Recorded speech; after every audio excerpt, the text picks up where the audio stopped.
you hear that instrumental of Let's Go Back Home, then you know that Raw Leadership Talk is here. Candid discussions, beginning from today, together with Dr. Paul Kariuki, all the way to the end of this month. Let me tell you, you don't want to miss this, because we're going to be discussing leadership and democracy, even as we get near to the Kenyan election. It's going to be happening on the August 9th this year. Where are you tuning in from? We'll be glad to connect with you. In a moment, we'll begin our discussion. Thank you very much for tuning in. My name is Dan Mugera, and I'm your God. Thank you. Bernadette Mundui is saying you're tuning in from Mombasa, Kenya, waiting to learn more about leadership. Thank you very much, Bernadette, for tuning in. Dr. Paul, it's been a while. How are you doing? Hey, I'm very well. Thank you. To be here back again on this platform and looking for a conversation. Wonderful. You are hanging a little bit, but I hope the sound will come out clear even as we go forward. And today we want to look at what is ethical leadership, its attributes and traits of ethical leadership. This is such a wonderful topic in such a time as this. And I want to believe those who are tuning in on Facebook, on YouTube, and even those who are tuning in on LinkedIn, that they are going to benefit and even engage with us even as we continue with this wonderful discussion. Dr. Paul, what is really ethical leadership? Because I guess people are so much confused, especially in these times of popularity. We tend to think popularity is leadership, and popularity should make a person ethical enough, or we should disregard ethics because people are popular. And I hear a lot about people saying the voice of the people is the voice of God.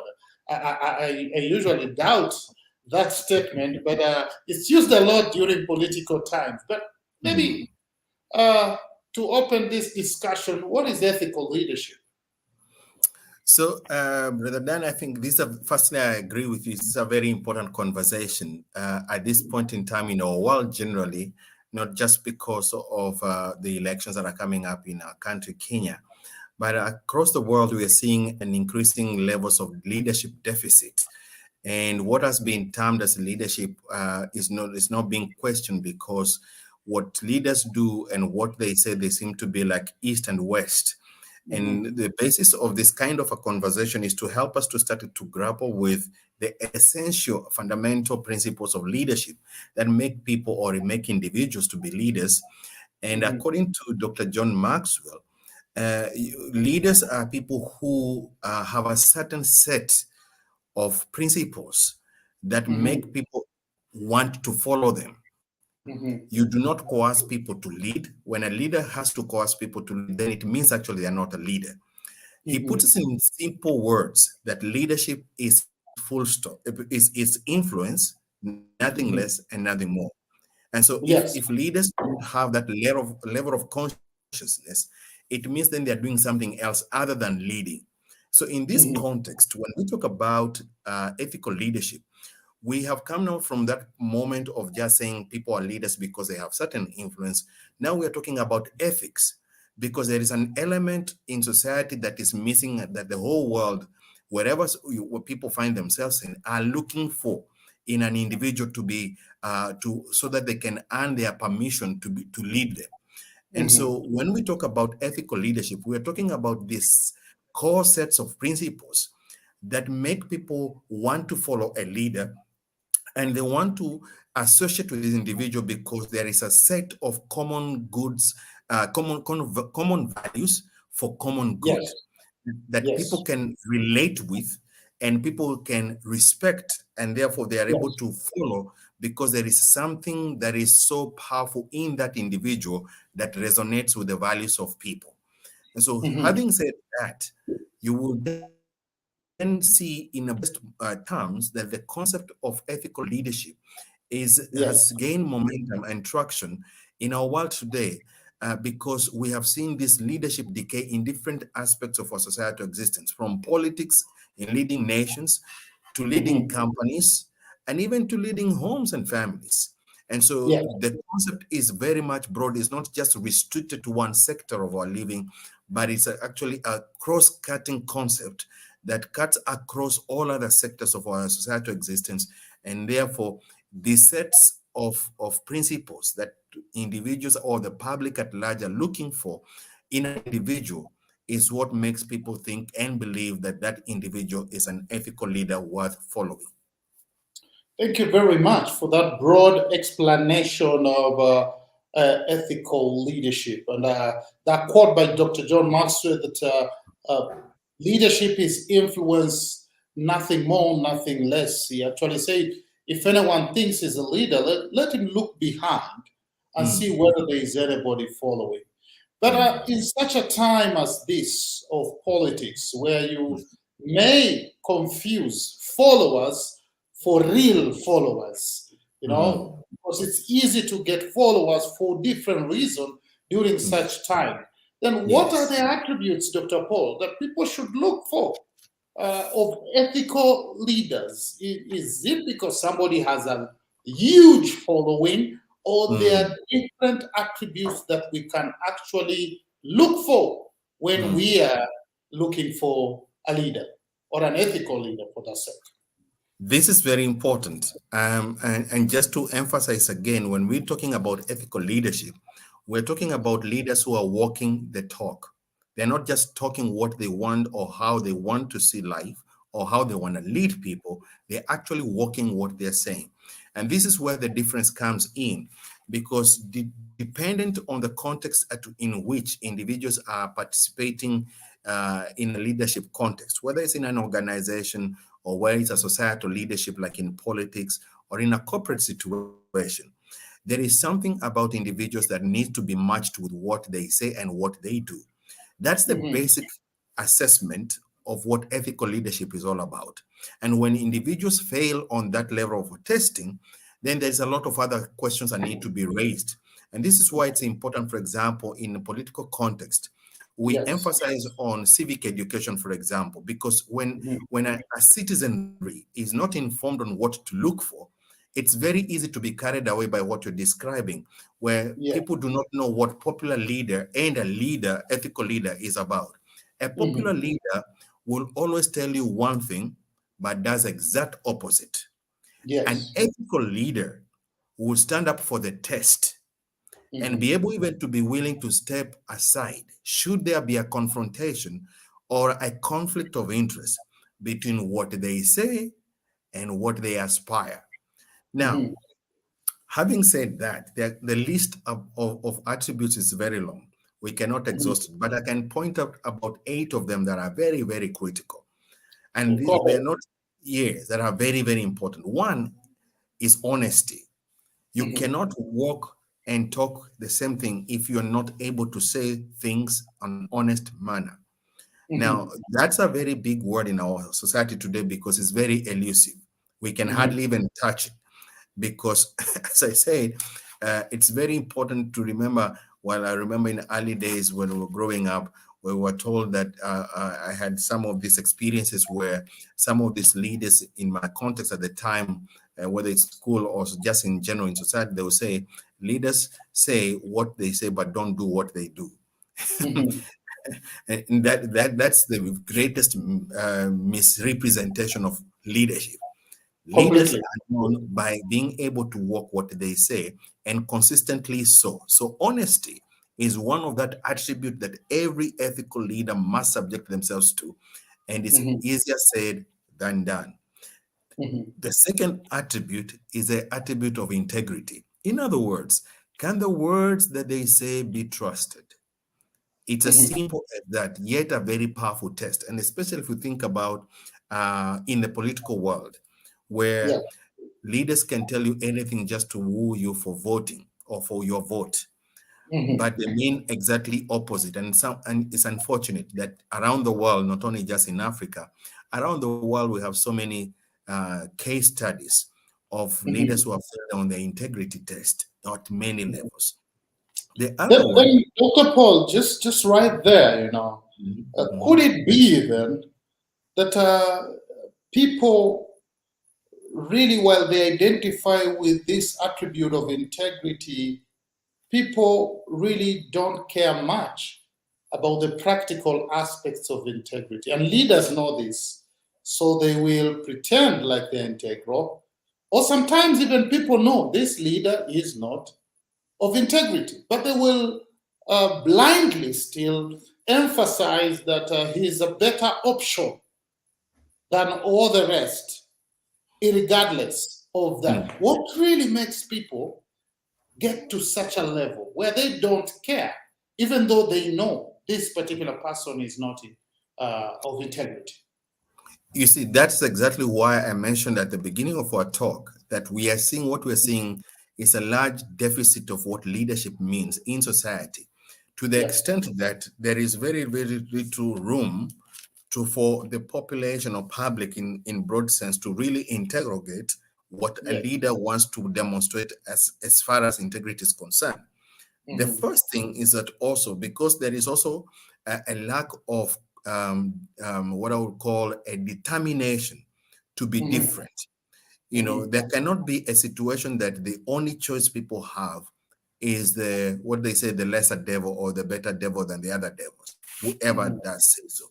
And it's because of that lack of determination to be different and to be able to stand for what is right, even when it costs something.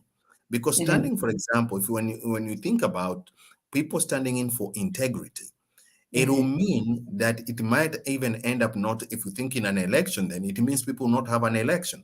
And of course, that becomes problematic because constitutions demand there be a change of governments at a particular period of time. But when a particular population says we do not know who to choose because none of them ticks the box as far as our criteria is concerned, but they're still not willing to stand up and say, guys, this cannot happen. We do not have a leader to choose. Then it means also there is a problem in society in itself, because leaders are products of a society. Please note that leaders are a product of society. And what you see in leaders is an exact mirror of what you see in society. So if leaders are a product of society. Yes. And what we see in leaders is actually a mirror of the society. Wonderful. Exactly. Wonderful. You see now, so when you use that as a parameter, then you can see how much work that still needs to be done in both levels, and both of societal level in terms of public education, and at the same time also at the level of leadership. And when we bring in these two together and talk about the concept of what builds up an ethical society, for example, because that's what it will boil down to. What really makes up an ethical society? An ethical society is a society that is able to stand up for wrongs even when it's costly. Yeah. It's also an opportunity where the society is able to call out wrongs, even when if it means that there will be a slowing down of a process until the right thing is done. Now, these things can easily be said than done because they keep on shifting depending on, what we call the majority rule and all those things that come into play. But it becomes a very critical issue when you see that what we present as leaders is actually an exact mirror of what the society is about. That is a point to think about. Thank you very much. I think that's a wonderful point. You talked about honesty. You talked about integrity. Maybe you could add us one more point so that we sum up with the rule of three on as far as these attributes are concerned, Dr. Paul. The third one I would like to add in there is transparency. When we talk about integrity and honesty, we're talking about consistency in action, consistency in words. When we're talking about transparency, we're saying that there is no aspersions or doubts or shadows in an individual's life that may make it difficult, because this is a raw leadership. We're talking about leaders here. There has to be there has to be no aspersions of some sort or shadows that can Yes. make people doubt, even a small ounce of doubt in people's Yes. minds and hearts, that this could be a wrong choice. Now, Mhm. this is a very, very tough one because in different aspects of societal existence, it is Yes. is a value that is constantly very much elusive, depending Yes. on the interest. Remember, I need to emphasize when we talk about ethical leadership, also the other important Mhm. aspect we're talking about here is where leaders are able to put the interests of other people ahead of themselves. Now, Totally. when you put transparency in that scale, you change the equilibrium Mm. because some of these interests are not explicit. Mhm. In other words, they're not known upfront, or Mhm. leaders are not willing to state them upfront to their people. They often Yes. want to tell people what they want people to hear and to know. Mhm. But the Yes. real thing is covered with many words and perhaps even in a booklet that cannot be expounded at a particular time. So when Yeah. we talk about putting interests of other people ahead of ourselves, that Mhm. goes at the heart of transparency. And if we Yes. use these as parameters to measure ethical leadership, you will Mhm. definitely see how much work that needs to be done in our society in general.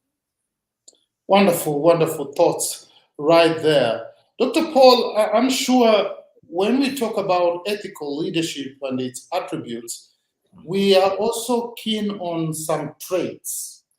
Okay. And I'm sure sometimes people confuse attributes and traits. Hmm. Yeah. So maybe you Hmm. may want to start by telling people the difference between attributes and traits, and Yes. how traits are very important in the particular leaders that we follow. I'll put the explanation in this form for ease Mhm. of understanding. So the traits, the attributes we're talking about is actually the inner values of people that you cannot see them Mhm. visibly. You cannot touch it. But Yes. the trait is what you see. Hmm. Okay. We could say then attributes are more convictions issue. Exactly. We talk about the Exactly. beliefs, Yes. the principles, they are The inside. principles. Yes. But Those are traits inside. are the application of those the attributes actions the in actions, real yes, life. the applications of Mhm. those attributes. So if you understand it Mhm. that way, then there is no confusion. So you Yes. once you say that, then it makes it easier now to see when we talk about the traits, we are talking Yes. about actions that are based out of the convictions or the inner Hmm. values of an individual. So when Hmm. we talk about traits, then, for example, we'll talk about actions such as that ethical leaders lead by example. You do not Hmm. tell people what you cannot be able to show by yourself.